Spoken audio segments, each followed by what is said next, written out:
Assalamualaikum warahmatullahi wabarakatuh. Selamat datang di video pembelajaran seni budaya kelas 9 kurikulum 2013. Apa kabar semuanya? Semoga dalam keadaan sehat ya.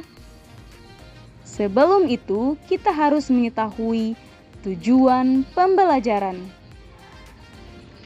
Pertama, mendeskripsikan pengertian berkarya seni lukis. Kedua, mengidentifikasi tujuan berkarya seni lukis.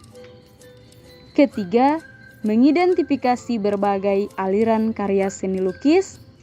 Dan yang keempat, mengelompokkan beberapa jenis lukisan berdasarkan tema karya seni lukis. Dan yang kelima, mengidentifikasi berbagai macam alat dan bahan berkarya seni lukis. Materi yang akan kita pelajari yaitu tentang seni lukis. Apakah kamu mengetahui tentang seni lukis? Adakah yang sudah mengenal materi seni lukis? Sebelum itu, kita harus mengetahui pengertian seni lukis. Pengertian seni lukis yaitu merupakan bahasa ungkap dari pengalaman artistik maupun ideologis yang menggunakan garis dan warna guna mengungkapkan perasaan, mengekspresikan emosi, gerak, ilusi, maupun ilustrasi dari kondisi subjektif seseorang. Sebelum itu, kita juga harus mengenal pengertian melukis.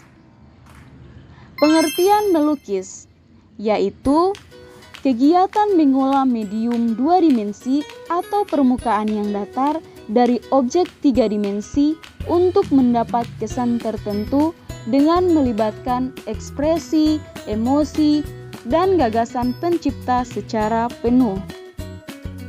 Selanjutnya, kita masuk pada tujuan berkarya seni lukis. Yang pertama, tujuan religius, yaitu tujuan berkarya seni untuk mendekatkan diri dengan Sang Pencipta sebagai pelindung dan penjaga pengampun dosa. Kedua, tujuan kritik sosial, yaitu bertujuan untuk menyampaikan kritik-kritik yang bersinggungan dengan pemerintahan, lembaga sosial, ataupun kepada pemegang kekuasaan setempat yang biasa dikaitkan dengan peristiwa. Ketiga, tujuan ekspresi, yaitu lukisan menjadi media ekspresi dan juga media mencurahkan emosi atau perasaan pelukisnya. Dan yang keempat, tujuan komersil, yaitu lukisan dengan tujuan komersil dalam penciptaannya lebih mengutamakan bentuk dan gaya sesuai selera pasar. Selanjutnya, kita masuk pada aliran seni lukis. Yang pertama, aliran representatif, yaitu perwujudan gaya seni rupa menggunakan keadaan nyata pada kehidupan masyarakat dan gaya alam. Gaya seni rupa yang termasuk dalam representatif yaitu yang pertama naturalisme, yaitu aliran seni rupa yang penggambarannya alami atau sesuai dengan keadaan alam. Kedua, realisme, yaitu aliran yang memandang dunia ini tanpa ilusi apa adanya, tanpa menambah atau mengurangi objek penggambarannya sesuai dengan kenyataan hidup.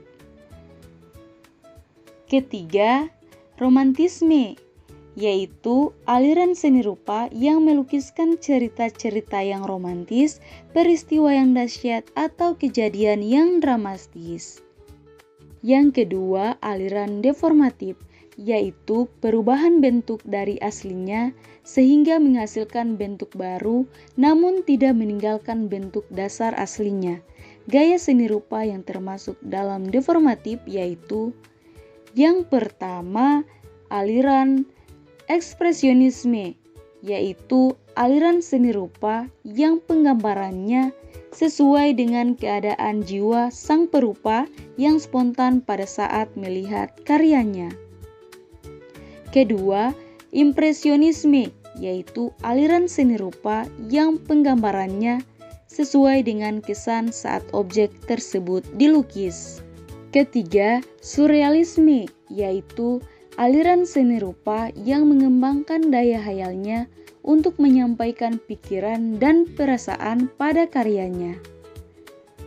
Dan yang keempat, aliran kubisme, yaitu aliran seni rupa yang penggambarannya berupa bidang segi empat atau bentuk dasarnya kubus. Yang ketiga, aliran non-representatif, yaitu gaya seni lukis berupa susunan garis, bentuk, bidang dan warna yang terbebas dari bentuk alam. Selanjutnya kita masuk pada tema seni lukis. Yang pertama, manusia dengan dirinya sendiri. Kedua, manusia dengan manusia lain. Ketiga, manusia dengan alam sekitarnya. Keempat, manusia dengan alam benda. Kelima, manusia dengan aktivitasnya. Dan yang keenam, manusia dengan alam khayal. Selanjutnya kita masuk pada bahan dan alat berkarya seni lukis.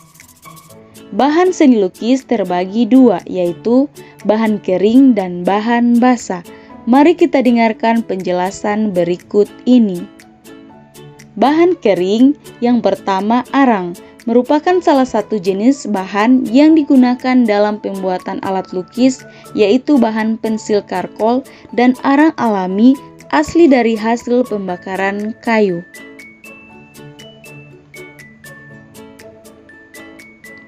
Kedua, pensil. Pensil terbuat dari bahan kayu dan berisi grafit atau timbale hitam. Timbal memiliki warna pekat yang dapat digunakan untuk menghasilkan goresan tipis maupun tebal pada permukaan kertas hingga goresan yang diperoleh sesuai dengan jenis pensil yang digunakan. Ketiga, pensil warna, yaitu dibuat dengan banyak pilihan warna yang dapat digunakan untuk menggambar dan juga mewarnai gambar. Keempat, pastel.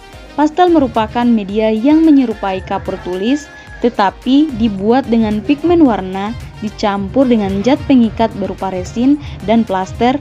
Bahan dicampur dibuat pasta, kemudian dibuat batangan, lalu dikeringkan. Dan yang kelima, kertas. Mempunyai berbagai jenis karakter, tebal atau tipis, halus atau kasar, lembut atau keras. Kertas dengan berbagai jenis dapat digunakan sebagai media pembuatan karya seni lukis. Dan yang keenam, kanvas. Media lukis ini terbuat dari kain yang telah dibentangkan pada spandram atau rangka kanvas, kemudian diberi lapisan yang paling mudah dan sederhana dari campuran lem putih dan cat tembok. Selanjutnya, bahan basah. Pertama, tinta. Tinta digunakan dalam pembuatan karya sketsa. Tinta yang dipilih adalah tinta Cina atau biasa disebut tinta bak. Kedua, cat air. Cat air memerlukan air sebagai bahan pengencer, kemudian dapat diaplikasikan ke permukaan media menggunakan kuas. Ketiga, cat minyak. Membutuhkan minyak cat lukis khusus sebagai pengencernya. Karakter cat minyak berbeda dengan cat air. Cat minyak tidak cepat kering dan sifatnya plakat. Dan yang keempat, cat akrilik, yaitu dapat menggunakan pengencer seperti cat air, yaitu dapat dikombinasikan dengan cat minyak, cat tembok, dan lainnya, sehingga dapat diaplikasikan pada media yang lebih beragam seperti kanvas, kayu, kain, atau tembok. Selanjutnya, kita masuk pada alat dan berkarya seni lukis. Pertama, papan sketsa.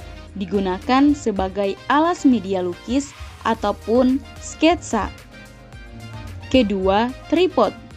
Dapat digunakan sebagai tempat untuk meletakkan kanvas sesuai dengan kebutuhan pelukis. Ketiga, kuas.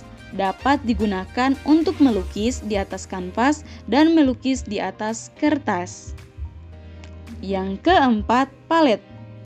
Dapat digunakan sebagai tempat mencampur cat lukis. Di permukaan palet ini, pelukis dapat leluasa menciptakan kombinasi warna sesuai yang diharapkan. Selanjutnya kita masuk pada soal latihan. Nomor 1. Suatu pengalaman artistik yang ditumpahkan dalam bidang dua dimensional dengan menggunakan warna dan garis disebut A. Melukis, B. Seni lukis, C. Lukisan, D. Seni patung. Nomor 2. Ekspresi, emosi, dan gagasan merupakan unsur dari A. Melukis, B. Seni lukis, C. Lukisan, D. Seni patung. Nomor 3. Kritik yang disampaikan berupa bentuk kritik yang bersinggungan dengan pemerintahan, lembaga sosial, ataupun pemegang kekuasaan setempat merupakan tujuan berkarya seni lukis. A. Tujuan religius, B. Tujuan ekspresi, C. Tujuan kritik sosial, D. Tujuan komersil. Nomor 4. Lukisan dengan warna mencolok dan kebanyakan didominasi oleh lukisan pemandangan disebut dengan tujuan dari A. Tujuan religius, B. Tujuan kritik sosial, C. Tujuan ekspresi, D. Tujuan komersil. Nomor 5. Perhatikan lukisan berikut ini. Gambar lukisan berikut merupakan aliran A. Aliran representatif, B. non-representatif, C. Seni lukis, D. Gaya seni lukis. Nomor 6. Aliran seni lukis dengan penggambarannya alami atau sesuai dengan keadaan alam disebut A. Impresionisme, B. Realisme, C. Naturalisme, D. Romantik. Nomor 7. Perhatikan lukisan berikut ini. Lukisan di atas merupakan tema seni lukis. A. Manusia dengan alam benda, B. Manusia dengan alam hayal, C. Manusia dengan alam sekitar, D. Manusia dengan aktivitasnya. Nomor 8. Perhatikan lukisan berikut. Lukisan di atas merupakan tema seni lukis. A. Manusia dengan alam benda, B. Manusia dengan alam hayal, C. Manusia dengan alam sekitar, D. Manusia dengan aktivitasnya. Nomor 9. Perhatikan gambar alat lukis berikut. Gambar tersebut merupakan alat lukis yang disebut A. Kuas, B. Palet, C. Tripod, D. Akrilik. Nomor 10. Berikut adalah bahan yang digunakan untuk melukis yaitu A. Pensil, B. Kuas, C. Cat air, D. Pahat. Sekian video ini, semoga dapat bermanfaat. Terima kasih. Assalamualaikum warahmatullahi wabarakatuh. Sampai jumpa.